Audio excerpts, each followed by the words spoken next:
അപ്പോൾ ഇന്ന് അമ്മയും അച്ഛനും ഉള്ളതുകൊണ്ട് നൈനുവിനെ വീട്ടിലെപ്പിച്ചിട്ട് ഞങ്ങൾ രണ്ടുപേര് സമാധാനമായിട്ട് ഗ്രോസറി മേടിക്കാനായിട്ട് പോവാണ്. കുറച്ചധികം നാളായി ഞങ്ങൾ രണ്ടുപേരും മാത്രമായിട്ട് എവിടെയെങ്കിലും പോയിട്ട്. കാര്യം എപ്പോഴും കുഞ്ഞാണല്ലോ കൂടെ.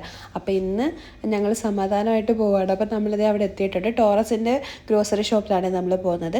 അപ്പോൾ ചെന്നിട്ട് നമ്മൾ ബാഗൊക്കെ പുറത്ത് വെച്ചിട്ട് ബാസ്ക്കറ്റുമായിട്ട് വേണം കയറാൻ. പിന്നെ ഈ പച്ചക്കറിയൊക്കെ ഇടാനുള്ള കിറ്റ് നമ്മുടെ വീട്ടിൽ നിന്ന് തന്നെ കൊണ്ടുപോകണേ. ഇവിടെ അത്യാവശ്യം നല്ല റേറ്റ് കുറവാണ്. നമ്മൾ പുറത്തുനിന്ന് മേടിക്കുന്നതിനെക്കാട്ടിലും സബ്ജിക്കൊക്കെ ഇവിടെ റേറ്റ് കുറവാണ്.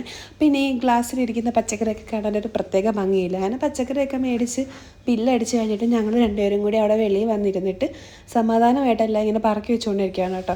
അതിൻ്റെ ഇടയ്ക്ക് എൻ്റെ ഹസ്ബൻഡിൻ്റെ ഫോൺ തട്ടി താഴെ ഇട്ടു. അപ്പോൾ ഞങ്ങളിങ്ങനെ പറയുകയാണ് എന്ത് സമാധാനമാണ്.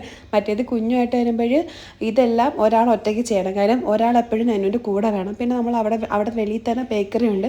അവിടുത്തെ ബ്രെഡും മണ്ണൊക്കെ മേടിച്ചിട്ട് പോകുന്ന വഴിക്ക് കുറച്ച് കുതിരയൊക്കെ കണ്ട്. അപ്പോൾ കുതിരയെ കണ്ട് പോയപ്പോഴത്തേക്കും അവിടെ കരിമ്പ് ജ്യൂസ് നമ്മുടെ ശ്രദ്ധയിൽപ്പെട്ടു. അപ്പോൾ പിന്നെ ഇനി ഒരു കരിമ്പ് ജ്യൂസ് കുടിച്ചിട്ട് വീട്ടിലോട്ട് പോകാമെന്ന് വിചാരിച്ചു.